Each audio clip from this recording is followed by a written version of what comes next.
রাজায় রাজায় যুদ্ধ হয় আর উলুখ আগ্রার প্রাণ যায়। কথাটা কেন বললাম?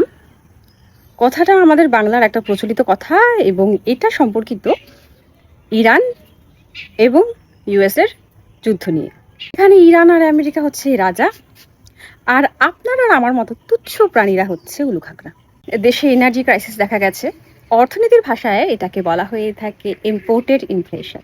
মানে ধরুন, আপনার সেখানে কোনো দোষ নেই, অথচ দুই শক্তিধর দেশ বা বহির্জাত কোনো সমস্যার কারণে প্রত্যক্ষভাবে বা পরোক্ষভাবে আপনিও তাতে এফেক্টেড।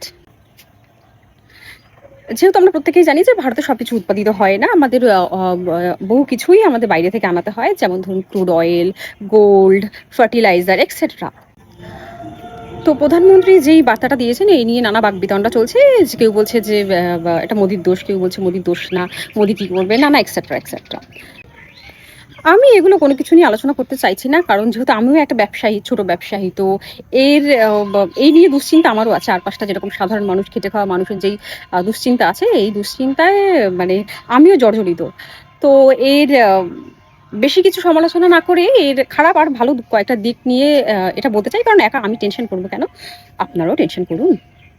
যেমন উনি ওয়ার্ক ফ্রম হোম করতে বলেছেন, তারপর হচ্ছে গাড়ি অ্যাভয়েড করে যেগুলো পাবলিক ট্রান্সপোর্ট আছে, যেরকম ট্রেন, মেট্রো, এইগুলোতে যাতায়াত বেশি করে করতে বলেছেন, বৈদ্যুতিক যানের ব্যবহার বেশি করতে বলেছেন, সোনার জিনিসকে অ্যাভয়েড করতে বলেছেন, ডেস্টিনেশন ওয়েডিং মানে যত ধরনের ফরেনের জিনিস আছে সেগুলো অ্যাভয়েড করতে বলেছেন। যেহেতু আমাদের তেলও এখন কিনতে হয়, সেই তেলও আমাদের কম খরচ করতে বলেছেন, মানে রান্নার তেল।